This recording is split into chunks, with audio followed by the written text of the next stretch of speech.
Порой и у любителей настольных ролевых игр может случиться выгорание, когда все достало, любимая система надоела и игры стали в тягость.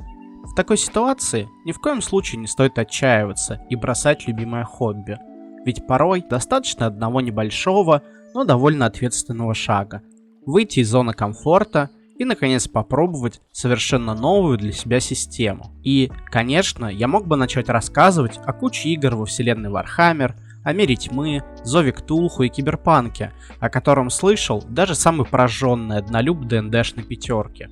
Но вместо этого я назову несколько систем, которые заняли довольно специфическую нишу и не заимели такой огромной аудитории, как прочие системы. Я Макс, тут уютное подземелье, и здесь я рассказываю о нишевых настольных ролевых играх, и не только. Если тебе такое по душе, не забудь подписаться, поставить лайк и перейти ко мне в Telegram, где можно найти единомышленников, попросить совет и предложить идею для следующего видео. И перед тем, как я наконец перейду к сути видео, предупрежу, что с некоторыми системами из данного видео у меня довольно опосредованное знакомство, и не во все я успел поиграть. Поэтому я постараюсь не давать оценки и не углубляться в рассуждения о тех играх, о которых я имею только теоретические представления. Но в то же время я не стану предлагать игры, в которые сам бы не стал играть. Итак, перейдем же к списку игр. Условно, я разбил этот список на категории или группы. И первая категория нишевых игр – это игры по франшизам. И этот список сам по себе заслуживает отдельного ролика, ведь сюда попали такие игры как Duna, Blade Runner, Fallout, Metro 2033, Dishonored, Чужой, Аватар, игр по Властелину колец, Звездным войнам и так далее.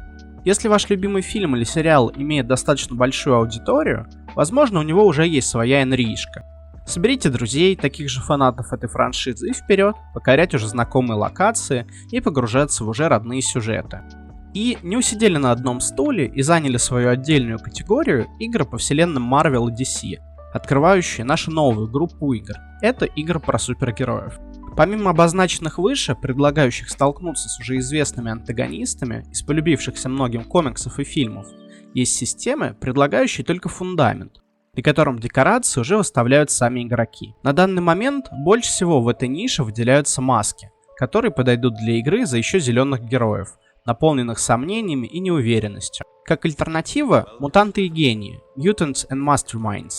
Не только игры про супергероев могут позволить вам стать любимцем публики, ведь игра World Wide Wrestling предлагает вам примерить амплуа про-рестлера, развивающего свой образ, популярность среди фанатов и повышающим интерес к его промоушену. Если Джон Сина и Скала Джонсон для вас это не просто актеры или мемы, а Стинг не певец, а мужик в готическом гриме, то данная система может прийтись вам по душе. Говорят, что данная система способна увлечь и тех, кто эти имена никогда не слышал. Да и вообще, про-рестлинг и НРИ, как бы дико это ни звучало, неплохо работают вместе.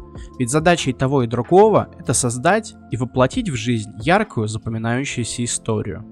Далее я поговорю об играх, которые просты настолько, что еще чуть-чуть и можно было бы назвать их словесками. Однако в этой простоте и кроется их прелесть. Ведь такие игры можно будет играть с вашими привередливыми друзьями, которых не заставишь поиграть в ДНД или что-то подобное, с детьми или наоборот с родителями.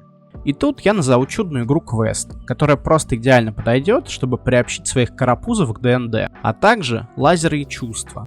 Лазеры и чувства проста настолько, что умещается буквально на 2 страницах. А кроме этого, хороша она и тем, что легко модифицируется и натягивается на любые сеттинги и истории. В подтверждение тому есть сайт со списком хаков на лазеры и чувства. Тут вам и Гарри Поттеры, и Звездные войны, и игры про спорт, про супергероев и вообще чего только нет. И здесь же я размещу игру, корень которой уместился всего на 45 страницах. Это игра Гули и Рыгули.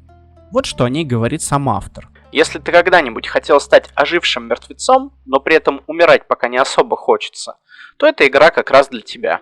Гули и Рыгули — это отвратительная настольная игра с ужасными механиками. Игра сделана для тех, кто не хочет много считать или держать в голове десятки статов и сотни раз со своими особенностями. В основе лежит минималистичный мир темного средневековья и простые механики, которые не требуют особого напряжения мозговых извилин. На мой взгляд, звучит более чем интересно. И, наверное, может подойти любителям всякой жести по типу соусов, но без нагромождения механик и правил. И раз уж мы заговорили о всякой жути и мистике, не могу не упомянуть неизвестные армии, которые могут стать компромиссом между Зовом Ктулху и Миром Тьмы, или альтернативой им же для тех, кто не любит Лавкрафта, истории про вампиров и оборотней и предпочитает городские легенды про гномов-хуекрадов. Далее SCP-TTRPG, которую можно было бы упомянуть в списке игр по франшизам, но я этого не сделал, потому что... Также у нас есть Tales from the Loop, для тех, кто хотел бы повторить приключения в духе Очень странных дел, и 10 свечей, игра-перформанс, имеющая потенциал перевернуть ваше представление о настольно-ролевых играх. На этом, пожалуй, закончу. Ролик вышел довольно коротким, но в меру информативным для тех, кто как раз ломал голову, во что же поиграть. Пишите, если хотите более подробного разбора какой-то из систем.